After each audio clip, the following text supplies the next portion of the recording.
নমস্কার, ফোর্থ পিলার্সের আজকের সন্ধ্যার অনুষ্ঠানে আপনাদের স্বাগত। আমরা আজকে আলোচনা করব বিহারের ভোট নিয়ে। আপনারা জানেন ভোট গণনা চলছে। আমাদের সঙ্গে রয়েছেন সাংবাদিক গৌতম লাহিড়ী দিল্লি থেকে, রয়েছেন রাষ্ট্রবিজ্ঞানী শিবাজী প্রতিম বসু।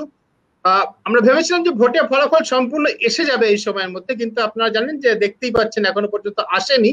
এখনো পর্যন্ত 243 আসনে বিধানসভা এই মুহূর্তে যখন আমরা আলোচনা করছি 122টা রয়েছে এনডিএ জোটের হাতে, মানে বিজেপি নীতিশ কুমারের জনতা দল ইউনাইটেড, তাদের হাতে 122টি আসনে তারা জিততে অথবা এগিয়ে আছে।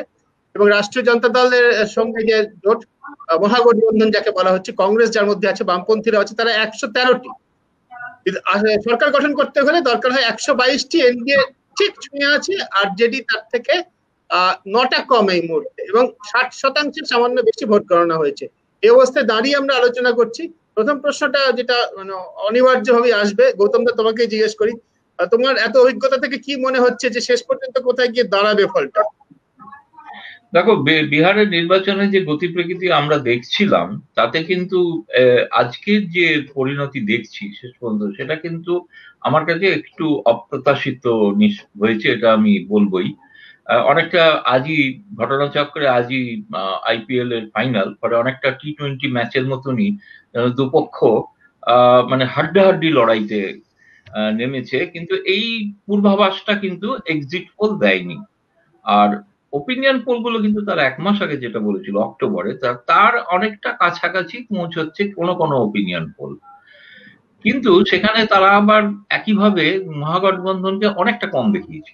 বিজেপিকে সংখ্যাগরিষ্ঠতা দেখিয়েছিল ঠিকই, কিন্তু মহাগঠবন্ধনকে অনেকটা কম। তার তুলনায় মহাগঠবন্ধন ওই বিজেপির কাছাকাছি, ঘাড়ের কাছে প্রায় এখন নিঃশ্বাস ফেলছে।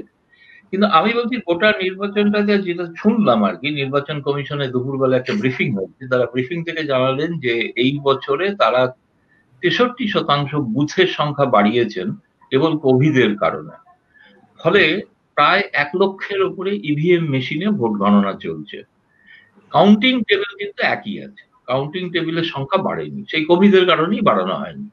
ফলে যে কারণে ভোটের গণনাটা অনেক স্লো, ধীর গতি বলে মনে হচ্ছে, কিন্তু গণনার গতি স্লো নয়, আসলে ইভিএম এর সংখ্যা বেড়ে যাওয়াতে সেই সংখ্যাটা যুক্ত হতে একটু সময় লাগছে, যে কারণে আজ সন্ধে এত সকাল প্রায় 7টার পর ইভিএম খুলেছে। অন্তত প্রথম অধ্যায় 8:30 নাগাদ বিহারের স্থানীয় চ্যানেল প্রথম, তারা তো ঘোষণাই করে দিয়েছিল যে মহাগঠবন্ধন এগিয়ে। তো সেই অবস্থায় যখন পোস্টাল ব্যালট গণনার পর থেকে এখনো পর্যন্ত এতক্ষণ হয়ে গিয়েছে, এবং যেখানে 60% ভোট গণনা হয়েছে মাত্র, এখনো 40% বাকি, এবং যেখানে সকলেই বলছেন যে প্রায় এমন অনেকগুলি আসন রয়েছে, 35টি আসন অন্তত, যেগুলোর মার্জিন ব্যবধান 500-র নিচে। ফলে এটা যে কোনো কারোর পক্ষেই এই জয় যেতে পারে। কিন্তু এটা আমি তবুও বলবো যে এটা একটু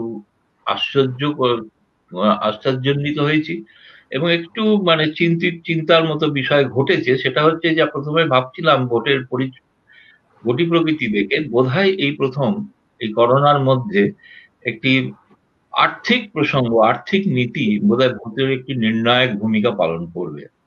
কিন্তু যদি শেষ পর্যন্ত দেখা যায়, এবং বিশেষ করে যেটা দেখা যাচ্ছে, ভারতীয় জনতা পার্টি তারা তাদের 2019-এর লোকসভা নির্বাচনে যে কটি বিধানসভা আসনে এগিয়েছিলেন তার প্রায় কাছাকাছি পৌঁছে গিয়েছেন।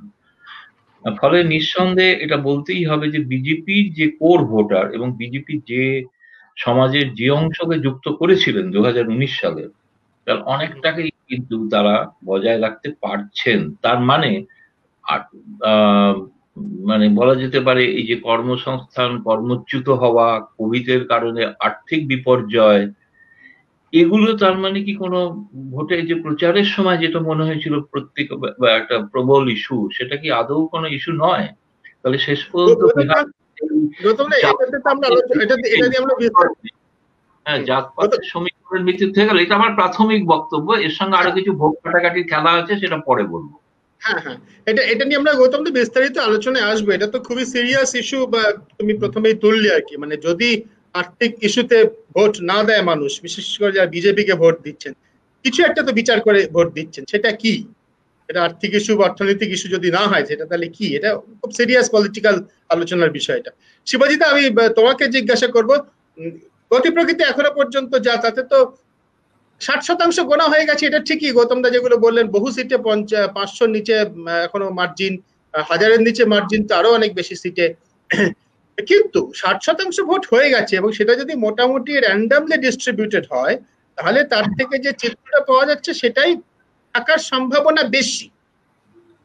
কি মনে হয়, মানে এটা যে তার মানে যে এনডিএ ফিরে আসতে পারে, সম্ভাবনা বেশি এখনো পর্যন্ত, এভাবেই বলতে হবে। এটা কি তুমি ভাবতে পেরেছিলে? না, এনডিএর যে সম্ভাবনা বেশি এখন মনে হচ্ছে, যারা আরজেডি বা মহাগঠবন্ধনের সমর্থক তারা বলছেন, এবং আমাদের যে কিছু, আমার ব্যক্তিগতভাবে আমার যে কিছু গ্রাউন্ডে কিছু সাংবাদিক বন্ধু এবং কিছু রিসার্চার বন্ধু দু একজন আছেন যারা সিপিআর এ কাজ করেন বা অন্য সেন্টার ফর পলিসি রিসার্চ বা ইত্যাদিতে, তাদের থেকেও যেটা পাচ্ছি যে লোকাল নিউজটা একটু আসতে বোধহয় কোথাও কোথাও দেরি করছে, তারা অন্তত যা ক্লেম করছে। একটু আগে একটি সর্বভারতীয় টেলিভিশন চ্যানেলের একজন সাংবাদিক তিনি বললেন যে মানে, এবং তারা বারবার, তারাই আসলে অনেকটা সিট দিয়েছিলেন, তারা বললেন যে আরজেডি টুইটার হ্যান্ডেলে বলা হচ্ছে আরো বেশি সিট তারা পেয়েছে, কিন্তু এখনো ইলেকশন কমিশনের হয়ে যেহেতু তারা একদম ভ্যালিড ডেটা সকলেই দেখাবেন, ন্যাচারালি অফিসিয়াল যে ডেটা সেটাই দেখানো উচিত, রেসপন্সিবল যে মিডিয়া আছে তার দেখানো উচিত, তার উপরই ভিত্তি করা উচিত। সেই হিসেবে যে নাম্বারটা আসছে তার থেকে তারা বেশি পেয়েছে, কিন্তু বেশি পেলে কত? বেশি যে পাওয়া, যে হিসেবটা আমরা শুনছিলাম সুদীপ্ত, এবং কেবলমাত্র এক্সিট পোল থেকেই যে আমরা বেশি পাচ্ছিলাম তা নয়। এক্সিট পোলের থেকে, তার আগে থেকে গ্রাউন্ড রিয়ালিটির আমরা যে ছবি দেখছিলাম, এক্সিট পোল তো হতে এখন অনেক সঙ্গে সঙ্গে হয় না, সমস্ত ইলেকশন হয়ে গেলে হয়, কিন্তু আমরা যে বিরাট সংখ্যক যখন ইলেকশন চলছে তখনও তো অনেকের কাছে গেছে, এবং তারা কিসের ভিত্তিতে ভোট দিয়েছেন অনেকেই বলেছেন, বিশেষ করে যুবক সম্প্রদায়, যুবক যুবতী সকলেই আছেন, মেয়েরাও বলেছেন অনেকেই, যে আমরা বেরোজগারির প্রশ্নে এই ভোট দিয়েছি, অর্থাৎ বেরোজগার, আমরা রোজগার, আমরা চাকরি চাইছি, আমরা কর্মসংস্থান চাইছি। এইটা কিন্তু একটা বিরাট ঝড় তুলেছিল, কারণ মাঝখানে তেজস্বী যাদব যে আমরাও যারা অনেকটা দূরে ছিলাম বিহার থেকে, এবং মাস দুয়েক আড়াইয়েক আগেও আমরা ভাবতে পারিনি মানে যে ইলেকশনটা এভাবে আরজেডি আসবে। আমাদের একটা ইয়ে ছিল যে 2019-এ যেটা তুমি বললে, লোকসভা ভোটে কিন্তু বিহার সাফ হয়ে গেছিল প্রায়। লোকসভা ভোটে পুলওয়ামা এবং এরপরে যে অ্যাটাকের পরে, তারপরে যে ঘটনা, এবং যেভাবে ন্যাশনালিজম, মানে জিঙ্গো ন্যাশনালিজমকে যেভাবে রূপ করে তোলা হয়েছে, তারপরে যথেষ্ট পরিমাণে এবং সব জায়গায়, এবং বিজেপি দারুণ করেছিল লোকসভা ভোটে, এবং তার থেকে এরকম সম্ভাবনাও, মানে এরকম প্রশ্নের উদয়ও বিজেপি, লোকাল বিজেপি তাদের মধ্যে হয়েছে অনেক সময়, এবং এ কথাও শোনা যাচ্ছে যদি if the BJP had could have gone alone, তাহলে কি হতো। অনেকে এটাও বলছে যে বিজেপির ওপরে এখন নীতিশ কুমার বার্ডেন হয়ে আসছে, এবং BJP will emerge as the single largest party. অন্তত একটু আগেও বিজেপির একজন প্রবক্তা বলছিলেন যে আমরা কিন্তু সিঙ্গেল, যখন বলছে তোমরা কি হবে, বলছে আমরা সিঙ্গেল লার্জেস্ট পার্টি হবে। অর্থাৎ কিনা সুদীপ্ত, যেটা ভাবা যায়নি আজ থেকে 15 বছর আগে, যে জাতপাতের সমীকরণ ছিল, তাতে বিজেপি, সুশীল মোদী তো বরাবরই, লালু প্রসাদ যাদব, সুশীল মোদী আর নীতিশ কুমার সবাই জয়প্রকাশ নারায়ণের সময় থেকে আমরা জানি লোক সংঘর্ষ সমিতি হয়ে তারা এই ছাত্র রাজনীতি ধরে এখানে এসছে, কিন্তু সুশীল মোদীদের একটা জায়গার পরে আর তাদের বারবারন্ত ছিল না। তারা ভোট বাড়াচ্ছে যখন, তারা কেবলমাত্র ওই বানিয়া এবং ব্রাহ্মণ এবং কিছু কাস্টের বাইরেও তারা কিন্তু যাচ্ছে। এই যে যাওয়ার রহস্যটা কি, এবং যাচ্ছে অনেক জায়গাতেই যাচ্ছে, এটা কি জেডিইউর এক্সপেন্সে যাচ্ছে? কারণ জেডিইউর একটা সোশ্যাল কম্বাইন ওর আছে, ক্ষমতা আছে, বিজেপির সংগঠন আছে, মানে আরএসএস ভিত্তিক বিজেপির সংগঠন আছে। তো এই দুটো মিলিয়ে কিন্তু আলটিমেটলি দেখা যাচ্ছে যে জেডিইউ পিছিয়ে যাচ্ছে।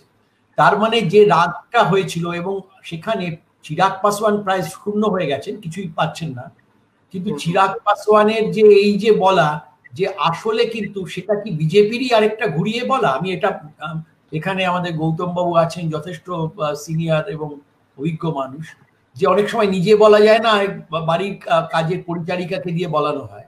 সেই রকমই মানে চিরাগ পাসওয়ানকে দিয়ে কি বলিয়ে দেওয়া হলো যে বিজেপি ভালো কিন্তু নীতিশ খারাপ।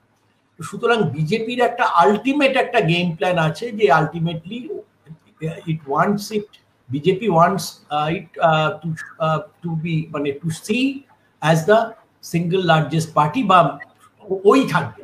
এই যে জায়গাটা, এই যদি একটা রাজনৈতিক ধ্রুবীকরণ যেটাকে বলা যেতে পারে বাংলায়, সেই জায়গাটা যদি নিয়ে যেতে পারে, বিজেপি যথেষ্ট সাকসেসফুল। আমরা কেউ ভাবিনি, কারণ আমরা যা রিপোর্ট পাচ্ছিলাম এবং তারপরে এক্সিট পোলও দেখেছি, আমি তো যাইনি, যেতে পারিনি, যাইনি বিহারে, কিন্তু যেটুকু খবর পাচ্ছিলাম তাতে কিন্তু একটা ঝড় ওঠার কথা। সেই ঝড়ের কোনো দেখা আমরা এখনো, তোমার দেখা নাই রে, পাইনি। ওরা নাকি বলছে ঝড় এখনো আছে, জানি না। তবে বেশি হলে যেটা মনে হচ্ছে যে বিজেপির দিকে এজ আছে, কিন্তু হাং অ্যাসেম্বলিও হতে পারে। আরজেডি যদি আসে তাহলে আরজেডি একার ক্ষমতাতেই চলে আসবে, যদি আসে খুব থিন মার্জিনে আসবে, এবং সেটা যদি যাদের ওপরে ভরসায় আসবে, কিন্তু অনেক সম্ভাবনা থেকে যায়। বিজেপির অন্য শক্তিও তা আছে, নানাবিধ অফিস আছে, তার নানা রকম যন্ত্রপাতি আছে এবং তার অর্থবলও আছে। সুতরাং শেষ পর্যন্ত কি হবে আমরা জানি না, তবে এই ক্লোজ ফাইট হবে এটা আমরা কেউ ভাবি। এতটা ক্লোজ হবে সত্যি ভাবা যায়নি, অনেকেই ভাবতে পারেনি, বিশেষ করে এক্সিট পোল দেখার পরে। তবে ভোট কভার করা এবং ভোট কাউন্টিং করার আমার যে অভিজ্ঞতা রয়েছে পশ্চিমবঙ্গে এবং অন্যান্য রাজ্যেও, এটা আমি কিন্তু দেখেছি যে যখন শাসক দলের পক্ষে সবসময় যখন কাউন্টিং এর রেজাল্ট গুলো প্রথম দিকে ভালো আসে, শাসক দলের রেজাল্ট যদি খারাপ হয় তখন সেটা অনেক দেরিতে প্রকাশ পায়। বিহারে যেটা লক্ষণীয় সেটা হচ্ছে রাজ্যের শাসক দল এবং কেন্দ্রের শাসক দল দুজনেই একজোটে রয়েছে এবং তাদের ভোটের সম্ভাবনা নিয়ে আমরা আলোচনা করছি। সুতরাং রেজাল্ট কি হবে সেটা নিয়ে আমরা আর আলোচনায় যাব না, সেটা এখন খুব প্রিম্যাচিওর হয়ে যাবে। এখন আমরা বলছি যে অন্তত 35-40% ভোট গণনা বাকি আছে। যে ট্রেন্ড গুলো আসছে, যে চিত্রগুলো বেরিয়ে আসছে, একটা আসছে। এক মিনিট বলবো, এটা সুদীপ্ত, এই যে গৌতমবাবু বললেন আইপিএল, এটা ঠিকই। আমার আরেকটি নির্বাচন যেটি ইউনাইটেড স্টেটসে কিছুদিন আগে হয়েছে, তার কথাও কিছুটা মনে হচ্ছে, বাইডেন আর ট্রাম্প এবং পেনসিলভেনিয়া, সেখানে কিভাবে এগোচ্ছে, সম্মুখ গতিতে একটু এগোলো, পিছিয়ে গেল, সে মানে একটা নেল বাইটিং একটা যে জায়গা, সেই জায়গা কিন্তু কিছু জায়গাতে এখনো এখানেও অপেক্ষা, অন্তত আরজেডি যা বলছে তার মধ্যে যদি কিছু সারবত্তা থাকে, এখনো কিছু কিছু চমক থাকতে পারে। তবে এটা নিঃসন্দেহে এটা এটুকু বলা যায় যে বিজেপি 100-র নিচে নামছে না, এটা এখনো পর্যন্ত মনে হচ্ছে বিজেপি 100-র তলায় নামবে না, খুব খারাপ বিজেপির দিকে হলে। এবং আরজেডি বিজেপি একলার কথা বলছো? একলা বিজেপির কথা বলছো? না, বিজেপি জোট মানে NDA, I am sorry, NDA, National Democratic Alliance 100-র খুব নিচে নেমে যাবে এটা না, হয়তো 98-99 অবধি নামতে পারে খুব খারাপ করলে, বেশি হলে তো অবশ্যই 123-এ রয়েছে, অতটা নামারও সম্ভাবনা খুব কম। 123-এ খুব খারাপ, 123-এ রয়েছে। বিচার যে ইস্যুগুলো রয়েছে আর কি, যে প্রশ্নগুলো রয়েছে, এক নম্বর হচ্ছে যে একক বৃহত্তম দল কোনটা হবে, বিজেপি না রাষ্ট্রীয় জনতা দল? এই টক্করটা কিন্তু এখনো পর্যন্ত চলছে। আর যে ফ্যাক্টর গুলো, যেগুলো মানুষের মনে, যে প্রশ্নগুলো, আমরা যদি সেগুলো একটু নেই আর কি।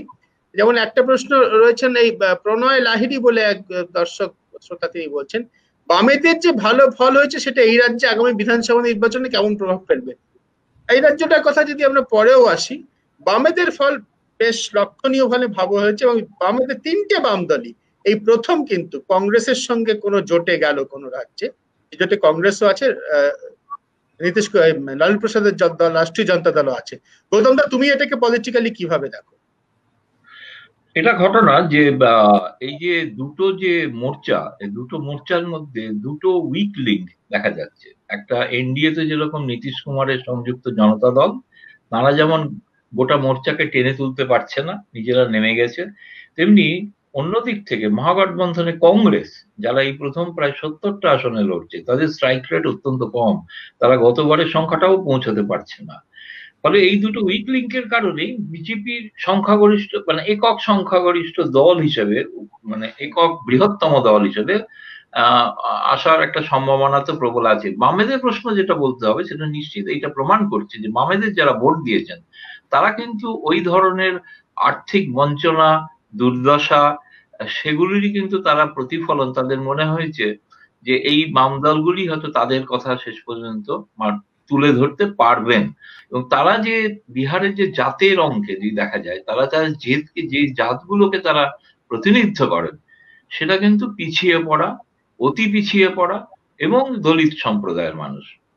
ফলে এদের কাছে কিন্তু বামপন্থীদের গ্রহণযোগ্যতাটা, বামপন্থীদের স্ট্রাইক রেট আমার তো ধারণা 90% পর্যন্ত পৌঁছাতে পারে এখন বর্তমানে যা চলছে। কারণ সিপিআইএমএল 12টি সিটে এগিয়ে আছে ইলেকশন কমিশনের সাইটেই দেখলাম, এবং সিপিএম যারা সিপিআই তারা গত নির্বাচনে কোনো আসনই পায়নি, তারাও আসন পেতে চলেছে এবং তিন তো এগিয়ে ছিলই, সম্ভবত সিপিএম 4 পর্যন্ত পৌঁছাতে পারে।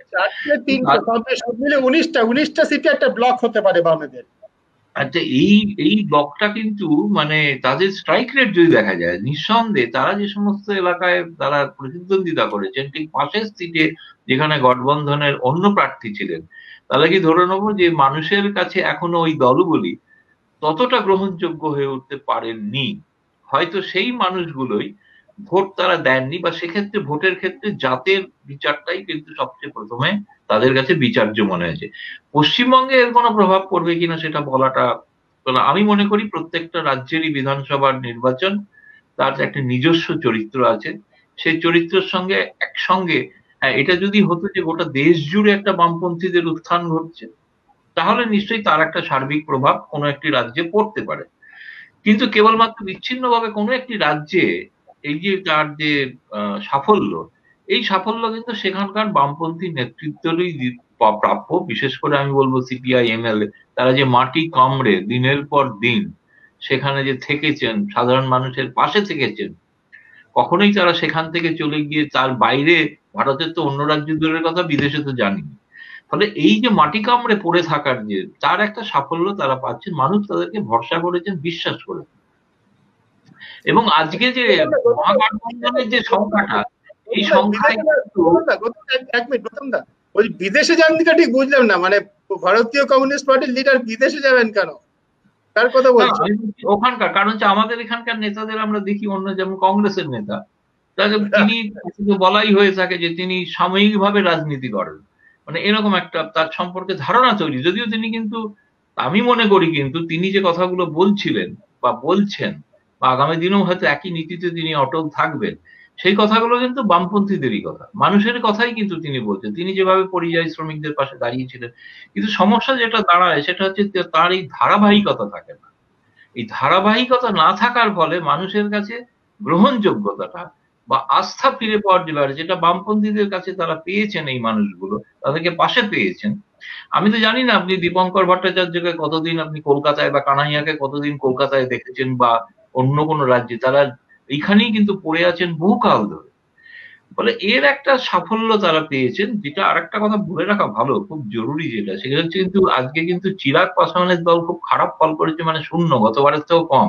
কিন্তু তারা যে ভোট কেটেছেন, সেই ভোটে কাটার ফলে কিন্তু দুই দলই কিন্তু, নাহলে কিন্তু আমার আশঙ্কা ছিল যে বিজেপি যেভাবে এগোচ্ছে তাতে হয়তো আরো বেশি এগোতে পারে যদি চিরাগ পাসওয়ানের দল, তাদেরও ভোট কিন্তু কিছুটা কেটেছে। একইভাবে বিহারের সীমাঞ্চল অঞ্চলে, যেখানে মায়াবতী এবং এই মুসলিম নেতা আসাদুদ্দিন ওয়েসির দল মুসলিম প্রধান এরিয়ায়, আপনি লক্ষ্য করে দেখবেন সেসব জায়গায় ব্যবধান এত কম, এবং তার কারণই হচ্ছে যে এই যে ব্যবধান যে কম, এই ব্যবধান কমের বেশিরভাগটা কিন্তু সেখানে। ফলে সেখানে এরা কিন্তু ভোট যেটা কাটছে তার লাভ কিন্তু সম্পূর্ণভাবে এনডিএ পাচ্ছে। ফলে প্রকারান্তরে এরা কিন্তু বিজেপিকে সাহায্য করেছে। এই যে একটা স্ট্র্যাটেজি বিজেপি যে ভোটের আগে তৈরি করতে পারে, যেটা অমিত শাহকে বলা হয় যে তিনি এইভাবে স্ট্র্যাটেজি তৈরি করেন যে কে কোথায় ভোট কাটলে তার দলের সুবিধা হবে। একই দিকে তিনি চিরাগ পাসওয়ানকে দিয়ে যেরকম নীতিশ কুমারকে ছোট করার চেষ্টা করেছেন, আর একটু আগে হয়তো তোমরা শুনেও থাকতে পারো যে অমিত শাহ কিছুক্ষণ আগেই নীতিশ কুমারের সঙ্গে টেলিফোনে কথা বলেছেন। তো অনেকে মনে করছেন যে তাকে বোধহয়, অনেক মিডিয়ার জল্পনা যে তাকে বোধহয় মুখ্যমন্ত্রীর পদেই বহাল রাখবেন, এই ধরনের আলোচনা। আমার তা মনে হচ্ছে না এখনো। আমার মনে হচ্ছে অমিত শাহ নীতিশ কুমারের মনোভাব বুঝতে চাইছেন, কারণ নীতিশ কুমার যে ধরনের আবেগপ্রবণ রাজনীতি করেন, তিনি এই তার দলের পরাজয়কে তিনি কিভাবে নেবেন, সেটা কিন্তু দেখে নেওয়ার বিষয়। বিশেষ করে ভোটের ঠিক আগে তিনি বলেছিলেন এটা আমার শেষ ভোট, আমি আর ভোটে প্রতিদ্বন্দ্বিতা করব না। এমন তো নয় যে নীতিশ কুমারই অফার করবেন বিজেপিরই মুখ্যমন্ত্রী হোক যদি এনডিএ সংখ্যাগরিষ্ঠতা পায়। ফলে সেটা অমিত শাহ বুঝতে চাইছেন তার মনোভাব। একটা একটা সম্ভাবনা নিশ্চয়ই আছে। এই যে ভোট কাটাকাটির কথা একটু আগে হচ্ছিল, শিবাজি দাস সেটাও বলছে, যে একজন দর্শকও বলছে মিম আসাদ ওয়াইসির পার্টি, এটা এই পার্টির ভোটে থাকার ফলে বিজেপির সুবিধা হয়েছে। ঠিক তেমনই কথাই বলা হচ্ছে চিরাগ পাসওয়ান সম্পর্কে। চিরাগ পাসওয়ান তার দল লোক জনশক্তি পার্টি, তারা দিল্লিতে বিজেপির সঙ্গে মোদির সঙ্গে, অথচ বিহারে নয়, পাটনাতে নয়, সেখানে নীতিশ কুমারের প্রবল বিরোধিতা সমস্ত সবাই হিসেবে কিন্তু বিজেপির লাভই হলো। তো বিজেপি যদি এই খেলাটা আগে থেকে পরিকল্পনা করে খেলতে পারে তাহলে তো বোঝা যাবে অতি উচ্চমানের পলিটিক্যাল স্ট্র্যাটেজি, নাকি শিবাজি দা? যেটা দেখতে পাচ্ছি যে এই ধরনের পলিটিক্যাল স্ট্র্যাটেজি বিজেপি খুব সফলভাবে করছে এবং খুব সংগঠিতভাবে করছে, এবং সেখানে তাদের আইটি সেল থেকে যেটা শহুরে ভোটারদের যথেষ্ট প্রভাব ফেলতে পারে, অমিত মালভিয়া তার যে টিম সেখানে নানাভাবে তারা কাজ করে চলেছেন, এবং তার সঙ্গে স্ট্র্যাটেজিও তারা নানাভাবে তৈরি করছেন। অমিত শাহ নিজে আছেন এবং অন্যান্য তাদের যেটাকে বলে ব্যাকরুম বয়েজ এই ভাষায়, তো ব্যাকরুম বয়েজও প্রচুর রয়েছে। এডিটোরিয়াল পেছনে যেমন কাজ করে পিসিআর এ, তেমনি তাদের দেখা যায় না, কিন্তু তারা গোপনে কাজ করে চলেছে। তো আমার যেটা মনে হচ্ছে, একটু আগে যেটা গৌতমবাবু বলছিলেন এবং আরেকজন দর্শক তিনি প্রশ্ন করেছেন, যে এই ভোটটা কিন্তু এখানে যেটা পেয়েছে দীপঙ্কর বাবুদের দল কিন্তু আবার পশ্চিমবঙ্গে ততটা শক্তিশালী নয়, যদিও তাদের অফিস আছে এদিক ওদিক কিছু। ওরা কিন্তু মুখ্যত নকশালবাড়ি আন্দোলনের যে ধারা, সেই ধারার তারা এখন সংসদীয় রাজনীতিতে এসছেন। তো সুতরাং সেই দিক থেকে তারা এখানে এসছেন, কিন্তু পশ্চিমবঙ্গের ক্ষেত্রে আমি জানি না কোনো দারুণ প্রভাব পড়বে, কারণ পশ্চিমবঙ্গে দীপঙ্কর বাবুর দলরা কিন্তু একটা উজ্জীবিত হবে। কংগ্রেস অন্তত বামপন্থীরা উজ্জীবিত হতে পারেন যে বিহারের মতো জায়গায় তারা কিন্তু তাদের কিছু ভিত্তি আছে, যদি তাদের বেসিক পলিটিক্সের জায়গাটা তারা ভুলে না গিয়ে থাকে। ওয়েসির দল যেটা করেছে, ওয়েসির দলের এখন যাবার কি যায়, ওয়েসির দল যেটা করেছে এটা পশ্চিমবঙ্গে হতে পারে। পশ্চিমবঙ্গে আমরা জানি যে শাসক দল, আমি একটু অন্য জায়গায় একটুখানি চলে আসি কারণ অনেকে পশ্চিমবঙ্গের লোকেরাও আছেন এখানে, তারাই বেশি দেখছেন, যে পশ্চিমবঙ্গেও কিন্তু একটা শাসক দলের একটা মুসলিম সমর্থন ভিত্তি ব্যাপক আছে বলে মনে করা হয় এবং আমরা কাজেও দেখতে পেয়েছি পাই। সুতরাং সেখানে ওয়েসির দল এসে হয়তো কি, বা যদি এখানেও প্রবল হয়ে উঠতে পারেন, তার ফলটা কোন দিকে যাবে। তো এখানে একটা লোকেরা যেটা বলছে পেছন পেছন গোপন আতাত যেটা কথাবার্তা উঠছে, সে তার কিছু কিছু কোথাও কোথাও হয়তো কাকতালীয় ভাবে হলেও কিছু কিছু তার আমরা মিল আমরা দেখতে পাচ্ছি। আর যে কথাটা আমাদের মাথায় রাখতে হবে এখানে, যে অর্থনীতির যে মূল প্রশ্নটা, যে প্রশ্ন নিয়ে আমরা আলোচনা সূত্রপাত হয়েছিল হওয়া উচিত, যে সাংঘাতিক শোচনীয় দুর্দশায় পরিযায়ী শ্রমিকেরা গেছেন বিহারে, এবং আমি খুব অবাক হয়ে গেলাম, আমি কতগুলো জিনিস ঠিক মিলছে না মানে যখন কিন্তু এটা কোনো এক্সিট পোল নয়, যারাই গেছে তারাই বলছে যে অভূতপূর্বভাবে সাধারণ ইউথ, মানে আগে বলা হতো যে কাস্ট সমীকরণে একটা মুসলিম এবং যাদব MY ছিল, MY এই জোটটা বরাবর কাজ করেছে আরজেডির পক্ষে, এটা আমরা জানি। তার সঙ্গে এবার আমাদের কি নাম, তেজস্বী যাদব, তিনি গোড়াতে ছিলেন না, তিনি পরের দিকে এসছেন, কিন্তু তার সঙ্গে ওরা MY+Y, আরেকটা ওয়াই হচ্ছে ইউথ ফোর্স এসছে, এবং উইচ ইজ অ্যাবাভ বা বিয়ন্ড কাস্ট বাউন্ডারিজ, এই তাদের সাপোর্টও পাচ্ছে। এইটা কেন ট্রান্সলেটেড হলো না? যদি ট্রান্সলেটেড না হয়ে থাকে তার একটা বড় কারণ, যেমন একদিকে এলজেপি নিজে ডেসিমেটেড হয়ে গিয়ে বিজেপির অনেকখানি কোথাও কোথাও বিজেপির এবং কোথাও কোথাও জেডিইউর নৌকো ফুটো করে দিল, সেই রকম ভাবেই আমার মনে হচ্ছে যে অন্যান্য জায়গাতেও ওয়াইসি এবং যারা ভোট পায়নি কুশওয়ার পার্টি বা মায়াবতী বা এরা, যে একটা ক্ষোভের সৃষ্টি হয়েছিল, ক্ষোভটাও কিন্তু ডিভাইডেড হয়ে গেছে, মানে ট্রাইফার্কেটেড হয়ে গেছে, মানে অনেকখানি বিভক্ত হয়ে গেছে। নীতিশের বিরুদ্ধে ক্ষোভটা কেউ চিরাগ পাসওয়ানের দিকে ভোট গেছে, কিন্তু অনেকখানি ওয়েসির দিকে জাতপাত মানে কমিউনিটির ভোট গেছে, তার সঙ্গে সঙ্গে এই বিক্ষোভের ভোটও যেতে পারে, তার সঙ্গে সঙ্গে কুশওয়া বা এরা কত পার্সেন্ট কত ভোট পেয়েছে না পড়লে বোঝা যাবে না, যে কোথাও কোথাও তেজস্বী যাদবদের ভোট প্রসপেক্টটাকে নষ্ট করেছেন কিনা। সুতরাং এইটা একটুখানি এতটা জটিল এবং এতটাই আমাদের আমেরিকান ইলেকশনের মতো মনে হচ্ছে, উঠছে নামছে, এই যে বা আইপিএল এর মতো এমন ভাবে উঠছে, বা শেয়ার বাজার দরের মতো, এইটা কিন্তু একটা অভূতপূর্ব। আমি জানি না অনেকদিন পরে সুদীপ্ত আমরা এইরকম একটা নির্বাচন, যেটা আইপিএল এর সঙ্গে পাল্লা দিয়ে প্রায় লোকেরা অনেকে আইপিএলও দেখছে, এটাও দেখছে, অনেকে মানে এরকম অবস্থায় এসছে, কারণ আইপিএল এর বাজারে তোমার কথা সূত্র ধরে একটা ইস্যুতে আমি একটু আসতে চাইবো। ওই ধর্মের ভিত্তিতে মুসলিম, জাতের ভিত্তিতে যাদব, তার সঙ্গে যদি যুব যোগ হয়ে থাকে, ইউথ যোগ হয়ে থাকে, সেটা তো ধর্ম বা জাতের ভিত্তিতে হলো না, সেটা হলো কাজের ভিত্তিতে, অর্থনৈতিক বিবেচনাতে।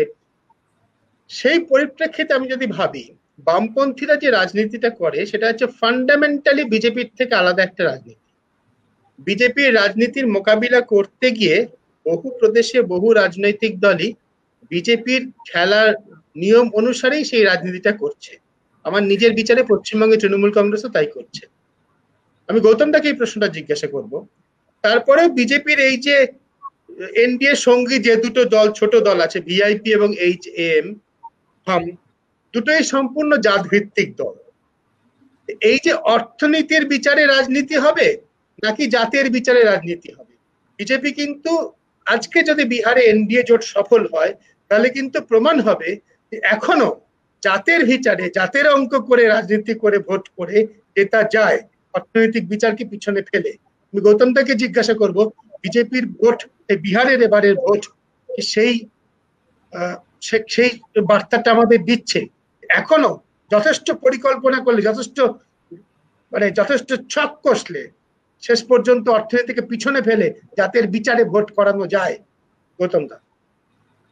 হ্যাঁ, আজকে যদি বিহারের সঙ্গে পাশাপাশি অন্য রাজ্যগুলোতে যে উপনির্বাচন গুলো হচ্ছে, সবগুলোর দেখে নিরিখে আমার যেটা মনে হয়েছে, এই মুহূর্তে ভারতবর্ষে সবর্ণ জাতির সলিড ভোট ব্যাংক নিয়ে বিজেপি পার্টি দাঁড়িয়ে আছে, এবং এত উচ্চবর্ণের ভোট আর কোনো দলের নেই, যেটা কংগ্রেসের হওয়ার কথা ছিল, কিন্তু কংগ্রেস সেটাই ধরতে পারছে না। কিন্তু তার সঙ্গে যুক্ত হয়েছে আর একটা জিনিস, সেটা হচ্ছে তারা যেরকম বিভিন্ন রাজ্যভিত্তিক অন্যান্য জাতের সমীকরণ তৈরি করাতে পারেন, দলিত মহাদলিতকে মেলাতে পারেন, অতি দলিত অতি পিছড়া এরকম, যারা যাদব নন, যেটা নন যাদব যে অন্যান্য অনুন্নত শ্রেণী, এর পাশাপাশি ওদের একটা মারাত্মক অস্ত্র আছে, যেটা কিন্তু আমাদের দেশে তার কোনো প্রতিকার নেই। আমি জানি না কেউ সেভাবে করতে পারবেন। তার সঙ্গে আছে একটা উগ্র জাতীয়তাবোধ এবং হচ্ছে হিন্দুত্ববাদী রাজনীতি। ভারতবর্ষের আর কোন রাজনৈতিক দল এই দুই আদর্শে কখনো নির্বাচন লড়েন না। ফলে এই যে সবর্ণ, তার সঙ্গে একটা জাতের ম্যাজিক সমীকরণ তৈরি করা, এবং তাদেরকে সুরসুরি, দেখুন প্রধানমন্ত্রীকেও কিন্তু এই ভোটের মধ্যে সেই সমস্ত প্রসঙ্গগুলো আনতে হয়েছে, সেই রাম মন্দির আনতে হয়েছে, সেই পুলওয়ামা প্রসঙ্গ আনতে হয়েছে, একটা যে ন্যাশনালিজম, একটা জাতীয় রাষ্ট্রবাদের যে একটা প্রচ্ছন্ন আন্ডারলাইনিং যে মেসেজ, এইটা যে বিজেপি ভোটারদের, বিশেষ করে সবর্ণ এবং মধ্যবিত্ত মানুষ, মধ্যবিত্ত যে জাতেরই হোক, তারা কিন্তু এগুলোকে প্রচন্ড ভাবে তারা কিন্তু ড্রয়িং রুমে বসে উপভোগ করেন। এই যে পুলওয়ামাতে পাকিস্তানকে হারিয়ে দেওয়া হচ্ছে, এটা ভয়ঙ্কর, তারা নিজে কোনোদিন যুদ্ধ করবেন না, কিন্তু যুদ্ধটা উপভোগ করেন। ফলে এটাতে তাদের মনে হয় একটা শক্তিশালী নেতা তিনি প্রচার করছেন, এবং এটা আমার মনে হয়েছে নিঃসন্দেহে যে সাধারণত বিধানসভা নির্বাচনে প্রধানমন্ত্রীর ভূমিকা খুব বড় হয়ে ওঠে না, কিন্তু বিহারের ক্ষেত্রে কিন্তু তিনি একটি গুরুত্বপূর্ণ ভূমিকা পালন করেছিলেন। কারণ বিহারের প্রথম সারির সমস্ত নেতাই কিন্তু করোনা আক্রান্ত হয়ে তারা কিন্তু ঘরবন্দি হয়েছিল। সুশীল মোদী তো বহুকাল পরে নির্বাচনে নেমেছেন। ফলে গোটা নির্বাচনটাই কেন্দ্রীভূত হয়েছিল কিন্তু জাতীয় নেতৃত্ব বিজেপি, এবং তারা তাদের প্রচারে জাতপাতের অঙ্কের যেরকম সমীকরণ করেছেন, একই সঙ্গে খুব সূক্ষ্মভাবে তারা কিন্তু হিন্দুত্ববাদ, রাম মন্দিরের কথা, তারাই যে রাম মন্দির তৈরি করে দিলেন, এ কথাটা কিন্তু সবর্ণ মানুষের কাছে তারা পৌঁছে দিয়েছেন, বারবার পৌঁছে দিয়েছেন এবং আবারও পৌঁছে দেবেন। ফলে এর মোকাবিলা করার পথ কিন্তু বাকি রাজনৈতিক দলের মধ্যে, যেমন বামপন্থীদের স্পষ্ট একটা মতবাদ আছে যে তারা ধর্মের ভিত্তিতে রাজনীতি করবেন না বা কখনোই করবেন না। কংগ্রেস দল কখনো তাতে দোলাচলে ভোগে। কখনো তারা হিন্দুত্ববাদী রাজনীতিকে আশ্রয় নেন বা কখনো নেন না। ফলে তাদের সম্পর্কে অনেক সময় মনে হয় যে তারা হিন্দুত্ব ব্রিগেডের একটা বি টিম হচ্ছেন, এই বলে মিডিয়াতেও সমালোচনা হয়। কিন্তু আরজেডি যে দল, সেই দলের পক্ষে তাদের একমাত্র যেটা এবার আমার অত্যন্ত আশা জাগিয়েছিল, সেটা হচ্ছে তেজস্বী যাদবের প্রচার। যে তিনি বলেছিলেন আমার বাবা, সে কিন্তু লালু যাদবের ছায়া থেকে বেরিয়ে আসতে চাইছিল, কারণ জানে যে লালু যাদব মানেই বিহারে একটা জঙ্গল রাজ। এই শব্দটার উৎপত্তি হয়েছিল লালু যাদব থেকে। সে কতটা সত্যি মিথ্যে সে পরের কথা, কিন্তু পয়েন্ট হচ্ছে যে তেজস্বী যাদব সেই কথাটা বারবার বলেছে যে আমার বাবা, তিনি সামাজিক ন্যায়ের কথা বলছেন, তার লড়াই লড়েছেন। আমি লড়ছি আর্থিক ন্যায়ের জন্য। এই আর্থিক ন্যায়ের প্রশ্নটা তোলার জন্য তিনি কিন্তু কখনো অন্য কোনো প্রসঙ্গ, সে বারবার কি বলেছেন, পড়াই সিচাই, তো নকরি, এই বারবার যে এই ধরনের যে সামাজিক জনতার যে সমস্যা, আর যেটা বলছিলেন শিবাজী বাবু, আমি ওর সঙ্গে একটু বলি যে মাইগ্রেন্ট লেবার না, মাইগ্রেন্ট লেবাররা বিহারে মানে এক জায়গায় কোনো কনসেন্ট্রেটেড নয়, এটা না ছড়িয়ে আছে বিভিন্ন জায়গায়। আমি আজ সকালেই যেমন কথা বলেছি, দারভাঙায় আমার এক বন্ধু থাকেন, সাংবাদিক, এককালে এনডিটিভি তে চাকরি করতেন, তিনি দারভাঙার 9টা সিটের মধ্যে 8টাতে এনডিএ গিয়ে আছে, বলতে হওয়ার কথাই ছিল না। কারণ হচ্ছে ওই এমআইএম এবং বিএসপি তারা ভোট কেটেছে এবং স্পষ্ট সেটা সবাই দেখতে পাচ্ছে। কিন্তু সেই মানুষগুলো কেন তাদের ভোটও দিচ্ছেন, তাদের কাছে লক্ষ্যটাও, তার মানে কি এটা পরিষ্কার করে পৌঁছে দেওয়া যায়নি যে তেজস্বী যাদবের নেতৃত্বে একটা প্রকৃত বিকল্প দেওয়া যেতে পারে, বরং তারা মনে করেছেন সেই মানুষ হয়তো হয়তো যে নরেন্দ্র মোদীর মতো কি সরকার কেন্দ্রে আছে, তাদেরই একটা সরকার তৈরি হোক এখানেও। এইটা না হলে কিন্তু, এবং সেটাতে তাদের সুড়সুড়ি দেওয়ার মতো যথেষ্ট অনেক রকম উপাদান বিজেপি তৈরি করে দিয়েছিল। ফলে নীতিশ কুমারকে ছেঁটে দেওয়া, একই সঙ্গে নিজেদের আধিপত্যকে কায়েম রাখা, এবং বাকি কংগ্রেস আরজেডি বামপন্থীদের দুর্বলতাগুলো সম্পর্কে তারা অত্যন্ত সচেতন, যে যে কথা ওরা বলতে পারবেন, কোনোদিনই এরা কেউই রাম মন্দিরের কথা বলতে পারবেন না। ফলে এই একটা অ্যাডভান্টেজ আছে। এটা ভারতবর্ষের রাজনৈতিক ক্ষেত্রে একটা ঘটনা যে এটা ধর্ম প্রবেশ করেছে, কিন্তু তার আমরা কোনো প্রাতিষ্ঠানিক ভাবে নির্বাচন কমিশন বা কারোর থেকে তারা কোনো সময় কিন্তু সেই বিষয়টা প্রশ্ন তুলছেন না। তারা মনেও করছেন না যে কোনো অনৈতিক কাজ হচ্ছে। অথচ আমাদের দেশেই ঘটনা ঘটেছে, বাল সাহেব ঠাকরের 6 বছরের জন্য ভোটাধিকার খারিজ হয়ে গিয়েছিল, ধর্মের ভিত্তিতে তিনি প্রচার করেছিলেন, উগ্র জাতীয় প্রচার করেছিলেন বলে। এখন আর সেসব নিয়ে কেউ ভাবছেন না। ফলে প্রতিষ্ঠানগুলোও যেন অনেক বেশি ঢিলে ঢালা হয়ে উঠেছে বা গা বাঁচিয়ে চলছেন, অথবা তারা কিন্তু মনে হয় শাসক শ্রেণীর সঙ্গেই সুর না মেলালো, এরকম বলাটা তাদের পক্ষে অপমানজনক হয়, কিন্তু সে ব্যাপারটা যেন এড়িয়ে যাচ্ছেন, সেদিকে তাকাচ্ছেনই না। অবশ্যই প্রধানমন্ত্রী নিজে যখন লোকসভা ভোটে প্রার্থী এবং সেদিন তার কেন্দ্রে বারাণসীতে ভোট হচ্ছে, তিনি যখন হিন্দুদের একটা প্রধান তীর্থক্ষেত্র কেদারনাথে বসে ধ্যান করেন এবং সে ছবি সারা দেশের সমস্ত টেলিভিশন চ্যানেল দেখায়, তারপরেও সেটাকে ইলেকশন কমিশন মনে করে না এটা ভোটের প্রচার নয়, এটা বিধি ভঙ্গ হচ্ছে না, তখন গৌতম দা বহু মানুষের প্রতিষ্ঠানের উপর আস্থা কমতে অন্তত বাধ্য। আমি শিবাজিদার কাছে এই প্রসঙ্গটা নিয়ে যাই, গৌতম দার কাছে যেটাতে ছিলাম, একটু অন্যভাবে ফ্রেজ করে। শিবাজিদা, এখনো 2020 সালে এসেও যদি জাত ধর্মের একটা এমন কোন সমীকরণ, এমন কোন ছক বানানো যায় যাতে তরুণ প্রজন্মের তাদের চাকরির কথা, তাদের কাজের কথাটা পিছন দিকে চলে যায়, মানুষ জাত ধর্মের বিচারে ভোট দেয়, তাহলে সেটাকে তুমি একজন রাষ্ট্রবিজ্ঞানী হিসেবে কিভাবে দেখো? আমাদের প্রজাতন্ত্রে, আমাদের রিপাবলিকের তো অনেক বছর হলো, 70 বছর হলো, কতটা আমরা এগোতে পেরেছি? এগোনো গেলে তো অন্য কথা বলবে, এগোলে তো বলবে লেফট লিবারাল, এগোলে তো লেফট লিবারাল বলবে, লেফট ক্যাবালও বলেছে মাঝখানে অমিত মালবীয় একটা টুইট করে। তো ন্যাচারালি এই প্রশ্নগুলো করা যাবে না। যেটা গৌতম বলছিলেন যে দেখো, আমি এক কথায় বলতে গেলে এই রাজনীতি কোনো না কোনো পয়েন্টে গ্লোবালি এবং রিজিওনালি অবসান ঘটবে, কোনো না কোনো পয়েন্টে ঘটবে। কোন পয়েন্টে ঘটবে আমরা সেটা জানি না। এই রকম যে একটা জিঙ্গোইস্টিক যে ন্যাশনালিজম, যেটা বেসড অন রিলিজিয়ান, যে ধরনের রিলিজিয়ান ভিত্তি করে যে ন্যাশনালিজম প্রচার করার চেষ্টা চলেছে, যেটা একটা পুরনো বামপন্থীদের অনেক আগে একটা স্লোগান ছিল, যখনই জনতা চায় চাকরি ও খাদ্য, সীমান্তে বেজে ওঠে যুদ্ধের বাদ্য। বহুদিন আগে, এটা 65 সালে বামপন্থীরা মুখে মুখে রচনা করেছিল। তো এইটার মধ্যে এমনিতে একটা স্লোগান ভিত্তিক বা এমনি জাস্ট কবিতা, এমনি একটা ছড়া বা এরম মনে হতে পারে, কিন্তু কোথাও হয়তো এটার মধ্যে সত্যতাটাও আছে যে অনেকগুলি প্যাকেজ কি, একটা হচ্ছে যে আমরা বিপন্ন, এই যে কোনো জায়গায় যে কোনো রাইট রেসিস্ট যে রেজিমস গুলো তৈরি হয়েছে সেখানে মূলত কথা রাইট পপুলিজমের অনেক রকম ধরন আছে, সেই নিয়ে আমরা অনেক চর্চাও করছি, কিন্তু রাইট পপুলিজম যেটা, সেটা মূলত নেটিভিস্ট পলিটিক্স যেটাকে বলে, অর্থাৎ আমরা বিপন্ন, আমরা ওরা, আমরা বিপন্ন, আমরা অনেক সময় ধর্মের ভিত্তিতে, আমরা অনেক সময় ভালো দেশ ভিত্তিতে আমরা এবং ওরা, এবং সীমান্ত এবং আমাদের মধ্যেও আমরা ওরা, এই ডিভিশনের যে জায়গাগুলো, এগুলো কিন্তু অনেক দূর অব্দি নিয়ে যেতে পারে, মানুষকে অনেকটা ভুলিয়ে রাখতে পারে, কিন্তু শেষ পর্যন্ত শেষ বিচারে হয়তো যখন একদম মানে পেটে একদম টান পড়ে সাংঘাতিক, শেষ পর্যন্ত কি হয় আমরা জানি না, যে মানে কেউ যদি শেষ পর্যন্ত খাবার হিসেব নেয়, কেননা অনেক লোক ভালো করে খায় না, তারপরে কি ঘটে অনেক সময় সেটা আমরা জানি না, সেগুলি আসতে পারছে কি পারছে না। কিন্তু একটা কথা আমি বলবো, খুব সাকসেসফুলি করা গেছে, যেটার দিকে তুমি ইঙ্গিত দিচ্ছিলে।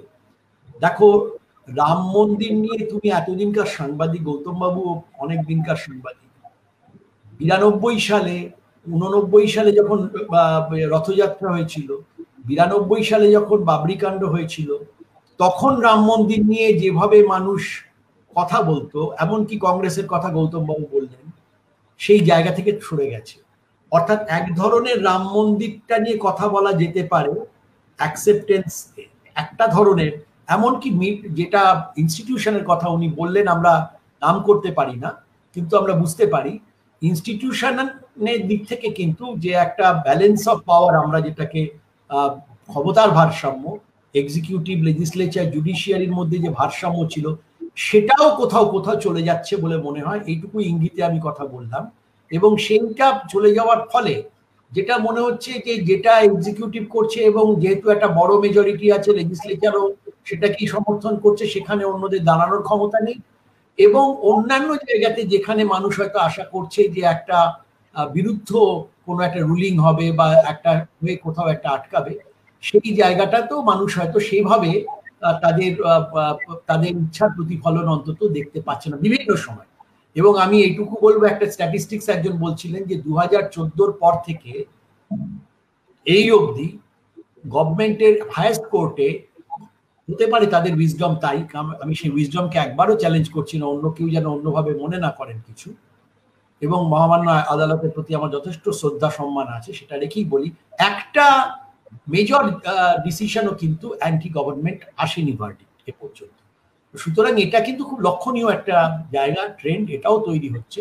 সুতরাং আমরা জানি না সে পর্যন্ত কি হবে, এবং একটা ধরনের ওই যে হয় না, গিভেন হয়ে যাচ্ছে যে এটা তো জানি রাম মন্দির আছে, সুতরাং এখন আর লোকে রাম মন্দির বলতে কোনো ইয়ে পায় না, মানে এটা নিয়ে কোনো রকম তর্কাতীত, যার ফলে বলছেন আমরা তো রাম মন্দির করেছি। আপনারা বলুন, যারা এতদিন বলেননি তারাও বলছেন রাম মন্দিরের, আমরা দেখেছি বলে মধ্যপ্রদেশে আমাদের কমলনাথ, তিনি পুজো পাঠ করলেন এবং নানা রকম। সুতরাং এই জায়গাটা দাঁড়াবে কি, এই জায়গাটা দাঁড়ানো যাবে কিনা বা দাঁড়াতে হবে কিনা, ধর্ম নিজের জায়গায় রাখলে কোনো, রাম একজন বড় চরিত্র, অনেকের কাছে আদর্শ পুরুষ, গান্ধীজির কাছে আদর্শ পুরুষ ছিলেন, তার তো একটা আলাদা স্থান আছে ব্যক্তিগত এবং নিজেদের যে সাংস্কৃতিক বা ধর্মীয় জায়গায়, কিন্তু সেইটাকে একটা এমন একটা রাজনীতির জায়গায় নিয়ে আসা, কিন্তু সেটা তার থেকেও বড় কথা, এটার একটা কোথাও একটা এর একটা বৈধতা পাওয়া, মানে লেজিটিমেসি পাওয়া, এইটা কিন্তু হচ্ছে। এই লেজিটিমেসি পাচ্ছে তখন সেইটা কিন্তু একটা তার একটা সুদূর এফেক্ট থাকবে, কালচারাল এফেক্ট থাকবে। অবশ্যই হচ্ছে, এবং প্রতিষ্ঠান প্রসঙ্গে আলোচনায় শিবাজি দা আদালতের প্রতি যথেষ্ট শ্রদ্ধা রেখেই বললো আর কি, কিন্তু যে কারণে শিবাজি তুমি বলছো, সেই কারণে আদালতের প্রতি অতটা শ্রদ্ধা এখন অনেকে রাখতে পারছেন না। যখন রাম মন্দির, বাবরি মসজিদ মামলার মূল রায় এলো, সুপ্রিম কোর্টে 5 জন বিচারপতি রায় দিলেন, কিন্তু রায়তে কারণ স্বাক্ষর রইল না, রায়টা কার লেখা বোঝা গেল না, তখন আদালতের প্রতি শ্রদ্ধা মানুষের একটু কমে গেছে আর কি। শ্রদ্ধা থাকা উচিত, খুবই ভালো কথা, কিন্তু অতটা নেই আর কি। কারণ তোমাকে এই গণমাধ্যম চালাতে হবে সুদীপ্ত, সুতরাং আদালতের প্রতি শ্রদ্ধা রেখে না, শ্রদ্ধা রাখছি কিন্তু শ্রদ্ধাটা একটু কমে যাচ্ছে আর কি, মানে আমার তো শ্রদ্ধাটা বেড়ে গেল, কারণ যিনি রায় দিলেন রাম মন্দিরের তিনি শাসক দলের সাংসদ হলেন, তারপর তাকে তো এখন অনারেবল মেম্বার অফ পার্লামেন্ট বলে শ্রদ্ধা জানাতেই হবে, না দিলে তিনি প্রিভিলেজ করবেন।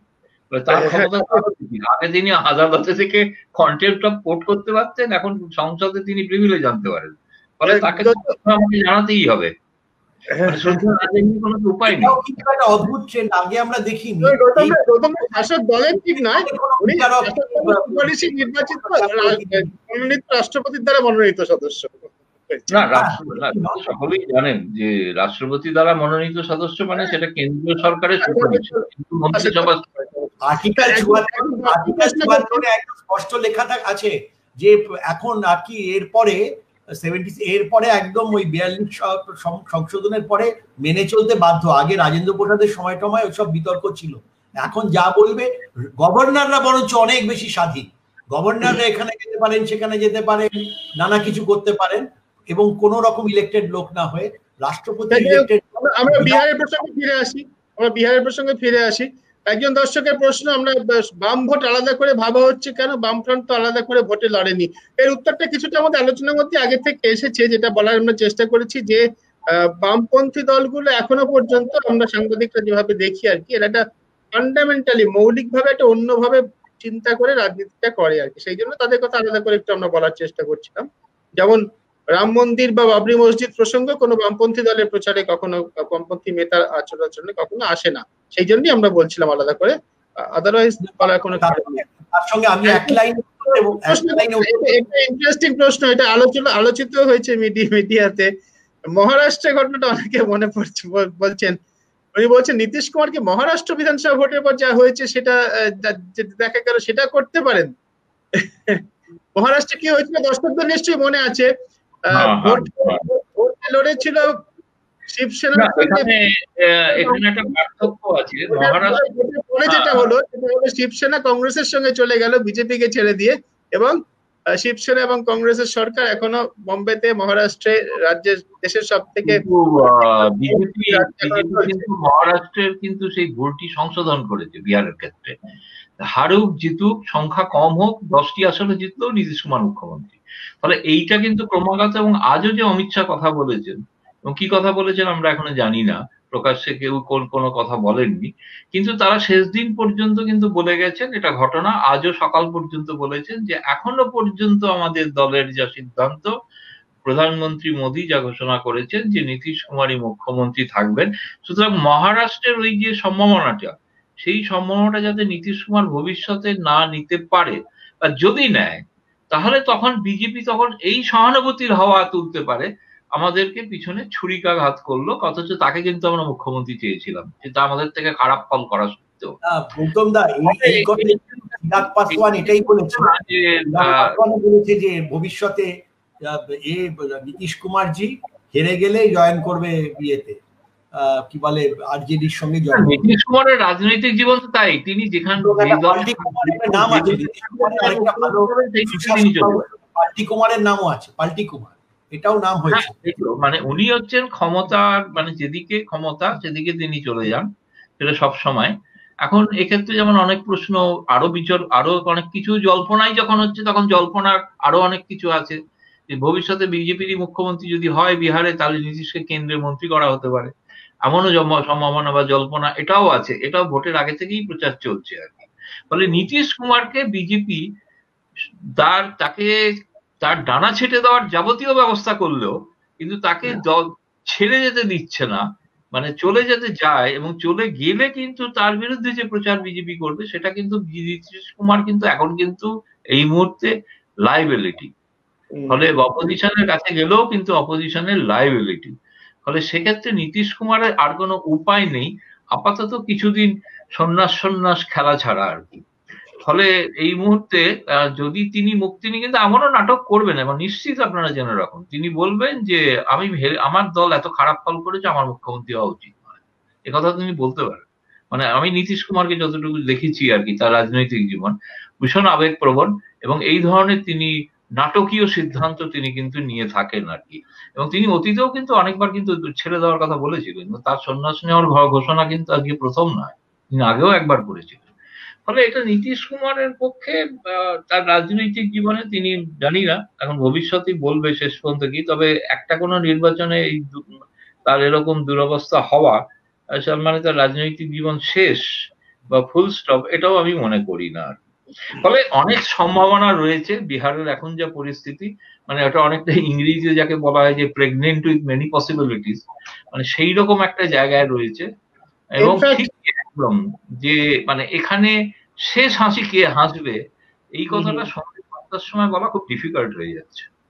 ইনফ্যাক্ট গৌতম দা, সত্যি বলতে কি রেজাল্ট নিয়েও কিন্তু এখনো পর্যন্ত কোন পক্ষ জিতছে এই মুহূর্তে আমি টিভি স্ক্রিনে যেটা রেজাল্ট দেখছি, এনডিএ 121, রাষ্ট্রীয় জনতা দলের জোট, বিরোধী জোট হচ্ছে 114, 122 হচ্ছে সরকার গঠন করতে লাগে, ফলে তার থেকে কমেও গেছে। ফলে ফলাফল শেষ পর্যন্ত কি হবে সেটাই এখনো পর্যন্ত বলা মুশকিল। ট্রেন্ড গুলো নিয়ে একমাত্র আলোচনা করতে পারি। সেই ট্রেন্ড গুলোর মধ্যে একটা ট্রেন্ড যেটা আমরা আলোচনা করলাম, জাতপাতের রাজনীতি, ধর্মের রাজনীতি, অর্থনীতি নিয়ে, আরেকটা বিষয় আমি একটু আলোচনার মধ্যে আনতে চাইছি, সেটা হচ্ছে এই যে সুশাসন যেটাকে বলে, আইন শৃঙ্খলায় জঙ্গল রাজের কথা বারবার এসেছে। লালু প্রসাদ যাদবের, গৌতম দা বলতে, লালু প্রসাদ যাদবের সময় বলাই হতো বিহারে জঙ্গল রাজ কায়েম হয়েছে, সেখান থেকে মুক্তি দেওয়া নীতিশ কুমারের প্রথমবারের শাসনে খুব বড় ইস্যু ছিল, সারা দেশে এটা খুব ভালোভাবে প্রচারিত হয়েছিল। সে আইন শৃঙ্খলার প্রশ্ন, সেই প্রশ্নটা বিহারের এখন খুব একটা বড় কিছু ভাবে এখনো পর্যন্ত এইবারে নেই, কিন্তু অর্থনৈতিক উন্নয়ন সব মিলিয়ে নীতিশ কুমারের যে সুশাসক হিসেবে প্রথম দিকে পরিচয় ছিল সেটাও কিন্তু অনেকটা ভেঙে গিয়েছে। সেখানেও কিন্তু তার মূল্য বোধহয় দিতে হয়েছে এনডিএ জোটকে। কি গৌতম দা, কি মনে হয়? হ্যাঁ, তাকে তো ভোটের সময় প্রচারই করা হয়েছে কুশাসক বলে, সুশাসক নয়, কুশাসক। এবং তিনি প্রথম দিকে, কারণ বিহারে কিন্তু এটা ঘটনা যে 50% মহিলাদের জন্য পঞ্চায়েতে আসন সংরক্ষণ কিন্তু বিহারই করে। এবং তারপরে নীতিশের একটা মাস্টার স্ট্রোক ছিল, সেটা হচ্ছে যে মদের বিক্রি বন্ধ করে দেওয়া, কিন্তু তার ইদানিং কালে কিন্তু হিতে বিপরীত তা হয়েছে। ফলে বিহারে যে মদ, মানে নিষিদ্ধ মানে মদ যে বিক্রি হচ্ছে না তা নয়, বরং বেশি দামে বিক্রি হচ্ছে। ফলে তিনি স্বাভাবিকভাবে যে মহিলাদের কাছে যে জনপ্রিয়তা অর্জন করেছিলেন তার অনেকটাই কিন্তু হারিয়েছেন এবারে। এই কারণেই সেই মহিলাদেরই বহু কমেন্ট আমি শুনেছি বহু কাছে যে এখন তো তাদের মরদরা অনেক বেশি টাকা দিয়ে মদ কিনছে, ফলে লাভ কি হলো? লাভ তো কিছু হলো না। ফলে সেই মদের ব্যাপারটা কিন্তু, ফলে নীতিশ কুমারও তার ভোটের প্রচারে আর জোর গলায় দাবি করেননি যে আমি তো বিহার থেকে মদ উঠিয়ে দিয়েছি, তিনি বলতে পারছেন না। কারণ বললে সেই মিটিং এ কি হবে, পেঁয়াজ ছুঁড়েছে, এত কিছু হয়েছে, টমেটো ছোড়া হয়েছে, জুতোও ছোড়া হয়েছে। তো ফলে নীতিশ কুমারের বিরুদ্ধে একটা অ্যান্টি ইনকামবেন্সি ছিল, কিন্তু এটা নিঃসন্দেহে মানতেই হবে, কোনো উপায় নেই যে বিজেপি পলিটিক্যাল স্ট্র্যাটেজিটা বানিয়েছে অসম্ভব ভাবে। আর ওদের আরেকটি বড় অস্ত্র আছে, যে অস্ত্রটা অন্য কারোরও নেই রাষ্ট্রবাদ এবং হিন্দুত্ববাদ ছাড়াও, সেটা হলো ওদের ধনবল। বিশ্বের ধনী সব থেকে বড় পার্টি যেরকম, সব থেকে ধনী পার্টি ওদের রকম অফিসিয়ালি ঘোষিত। ফলে সেই পার্টি, ফলে বাকি যে দল আছে এর মধ্যে তো আমার আশঙ্কা এক্ষুনি কংগ্রেসের উচিত যে কজন তারা জয়ী হয়েছে প্রত্যেকে একটা, এবার হয়তো দেখা যাবে রেসর্ট পলিটিক্স শুরু হচ্ছে, মানে পোস্ট বিহার ইলেকশন এবার একটা রেসর্ট পলিটিক্স হবে আর কি। বিভিন্ন রেসর্ট মালিকরা খালি যাচ্ছিলেন, এবার তারা লাভবান হবেন। অবশ্য বহু রাজনৈতিক নেতাই রেসর্টের মালিক, ফলে সেটা একটা অন্য বিষয়। কিন্তু আমার ধারণা এই যেমন জল্পনা আছে যে জেডিইউ কি ভেঙে যাবে, এমন জল্পনা আছে কংগ্রেস সবচেয়ে আগেই ভেঙে যায় খুব দ্রুত। কংগ্রেস খুব ভঙ্গুর পার্টি, খুব সহজেই, আসলে পার্টি তো নয়, একটা প্ল্যাটফর্ম, ফলে খুব সহজেই ভেঙে যায়, রেলওয়ে প্ল্যাটফর্মের মতো, কে আসে কখন আসছে যাচ্ছে কেউ কোনো ঠিক নেই, অনেকে উইদাউট প্ল্যাটফর্ম টিকিটও ঢোকে। তো এই পার্টির ফলে খুবই চিন্তাজনক যে বিজেপির যে বিজেপির সংখ্যা স্থির করার জন্য বিজেপি যে অস্ত্র, মানে অমিত শাহর যে মগজাস্ত্র, সেই মগজাস্ত্রটা যে ধনশাস্ত্র, সেটা প্রয়োগ করলে কি দাঁড়াবে। ফলে এই নিয়েই বলছিলাম আমি যে ওই হিন্দিতেই কথাটা খুব ভালো শোনা যায় আর কি, যে পিকচার আমি বাকি যায়। এবং সম্প্রতিকালে আমরা যদি বেশ কয়েকটা রাজ্যে নির্বাচন দেখি, মহারাষ্ট্রে, মধ্যপ্রদেশে, নির্বাচন বলবো না, নির্বাচনের পরে সরকার গঠন, মহারাষ্ট্রে, মধ্যপ্রদেশে, অরুণাচল প্রদেশে প্রথম শুরু হয়েছিল,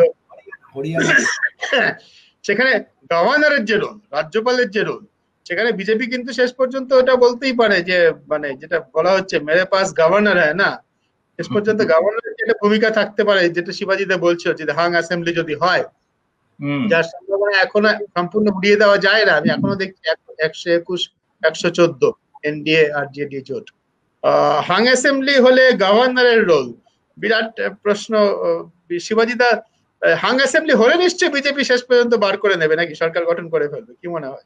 অ্যাসেম্বলি যদি নাও হয় সুদীপ্ত, যদি 5-6টা গ্যাপ থাকে, আমার ধারণা যদি 115-র ওপরে যে কোনো আসন পেলে বিজেপি এই ইলেকশন, এই মন্ত্রিসভা বার করে নেওয়া সক্ষম।